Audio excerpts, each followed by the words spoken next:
So we'll continue with Ignatius' own story. Now, in order to understand his conversion at age 30, we need to know at least a little bit about his life prior to that year, that watershed year in his life.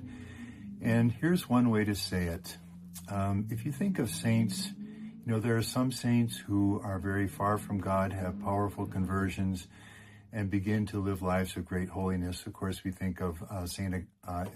Augustine when we mention that model of sanctity. And then with all kinds of nuances along the spectrum on the far end, you have saints who just seem to start very close to God and keep getting closer. And obviously St. Therese of the Child Jesus comes to mind there, and many other saints as well. Well, on that spectrum, Ignatius, until the age of 30, is pretty solidly over there with Augustine. And here's one way to say it, gently.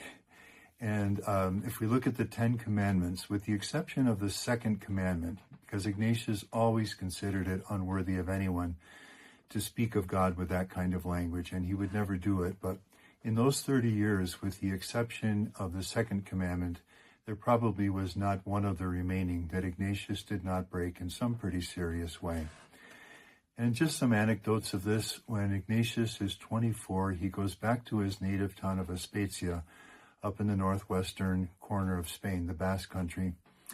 And the legal document that's committed tells us that the crimes that he commits one night there are not only enormous, but muy enormous. What he did was pretty bad.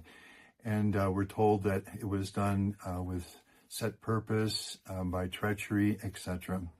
When this is discovered the following morning, Ignatius immediately flees, or he would have fallen into the hands of the law. Later, he'd have more trouble over this. And then just one more example along these lines. One day, Ignatius, he's now in Pamplona, getting close to the moment of his conversion, is walking along one of the narrow streets of this old Spanish city. There are political tensions behind this, and the following happens. This is the account of an eyewitness. He was walking along a street up which came a group of men who jostled him and forced him against the wall. Now, in those years, you just didn't do that to Ignatius. At once, he whipped out his sword and chased them to the end of the street. Had there not been passers-by to restrain him, he would surely have killed some of those men, or they would have killed him.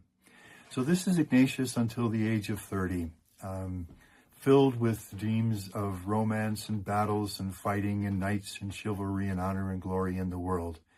But the moment of change is approaching.